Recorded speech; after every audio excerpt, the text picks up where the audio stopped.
Bonjour, bienvenue dans cette nouvelle série de vidéos consacrée à Onus Traianus. Elles sont réalisées en coopération avec le parcours informatique et management de l'IAE Paris-Est pour une étude donc qu'ils vont réaliser autour de ce jeu.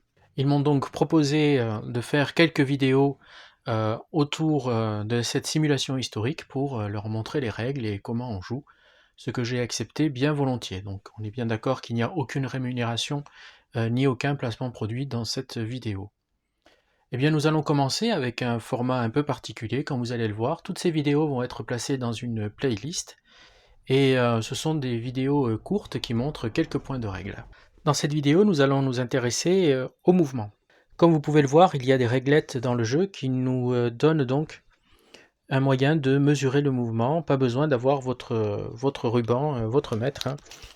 Voilà, vous pouvez très bien utiliser celle-ci. Donc rappelez-vous, ici vous avez des points de mouvement, donc ici 5 pour cette unité qui est là, et pour des cavaliers ici, et 2 ici pour ces légionnaires.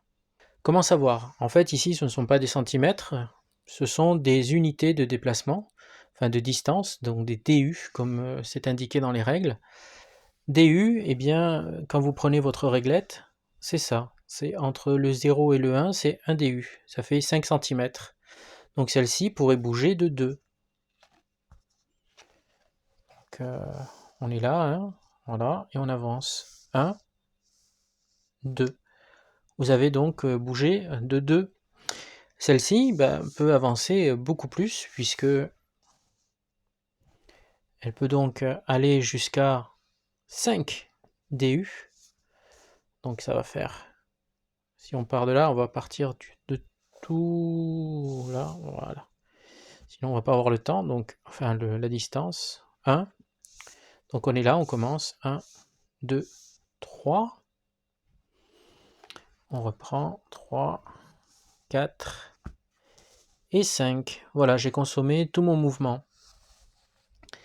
Ces points de mouvement, on n'est pas obligé d'aller toujours tout droit. On peut aussi tourner. Ne peuvent avancer et faire de mouvement que les unités qui sont actives. Si une unité ne peut pas être activée, eh bien à ce moment-là, elle ne pourra pas bouger. Alors pour pouvoir avancer, vous l'avez vu, hein, il suffit de suivre la réglette. Si vous voulez tourner, eh bien ici il a 2 points de mouvement. S'il tourne, il peut faire 90 degrés. On prend un coin, n'importe lequel, hein. On prend le coin et on tourne 90 degrés. Là, on consomme un certain nombre de points de mouvement. Un point, d'accord, pour faire ce 90 degrés en un seul coup. Donc je remonte, voilà, on est là, on veut tourner 90 degrés, un point. Et ensuite, on peut avancer. Là, on prend la réglette et on sait qu'il nous reste un point. On peut avancer d'un point. Attention, interdiction de faire des zigzags. Vous ne pouvez pas faire ça, ça. Ok? Je peux pas aller à 90 degrés comme ça, puis ensuite 90 degrés comme ça. C'est du zigzag, c'est pas autorisé. Est-ce que vous êtes obligé de faire 90 degrés? Non.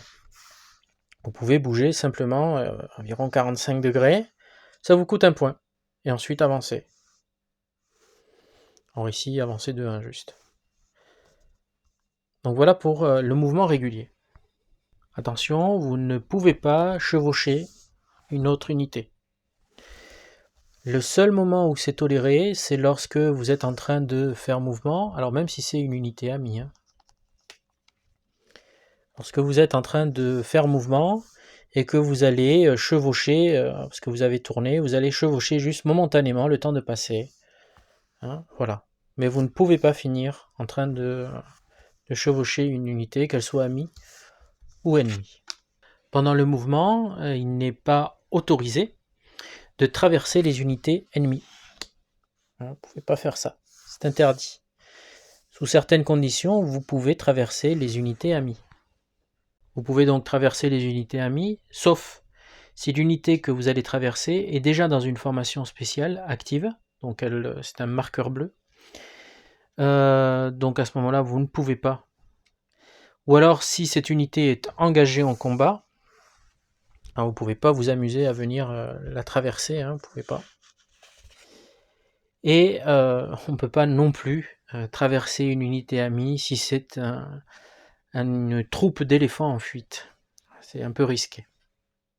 Attention, si vous venez à traverser une unité dans un état normal, tout va bien. Mais si vous traversez une unité qui est dans un état particulier, par exemple, si cette unité-là était brisée et que je venais à la traverser, eh bien moi qui viens de la traverser, je prends aussi l'état brisé. La marche forcée. La marche forcée existe dans ce jeu. C'est tout simplement le fait de doubler ses points de mouvement, mais il faut absolument l'annoncer avant. Vous devez, avant de jouer, avant de votre mouvement, vous dites « Ah bien, cette unité que je vais activer va utiliser la marche forcée ». Imaginons que cette unité, j'active cette unité et je dis « Je vais faire une marche forcée ». Donc je peux aller jusqu'à 4, donc on va se mettre là. Donc 1, 2, 3... c'est hors caméra, donc imaginons qu'on arrive à notre 4e, hop, j'arrive là, et je lui mets un petit marqueur. Ce petit marqueur, ces 2 pas avec des chevrons verts, indiquent que cette unité a réalisé une marche forcée. Donc elle a des pénalités qui vont rester en place jusqu'à la prochaine activation. Une unité ayant réalisé une marche forcée ne peut pas charger, elle ne peut pas non plus réaliser des attaques à distance pendant ce tour. Enfin, avant de conclure cette vidéo sur le mouvement régulier, et nous intéresser donc dans une autre vidéo aux manœuvres spéciales, il existe un mouvement qui s'appelle le mouvement réduit, donc comme vous l'entendez, hein, on va diviser son mouvement. Ce mouvement réduit arrive lorsque il faut plus de temps pour effectuer une manœuvre, donc par exemple justement lorsqu'on veut rentrer en manœuvre, on réduit de moitié tous leurs points de mouvement. Alors les fractions sont acceptées, on peut faire du 1,5 quoi. Dans la plupart des cas, ça ne va pas empêcher l'unité de charger dans la phase de mouvement, sauf indication contraire d'une carte action, ou alors s'il y a un mur de bouclier devant lui, ou une formation de phalange, voilà, ou n'importe quel terrain ou forteresse qui nous empêche de charger.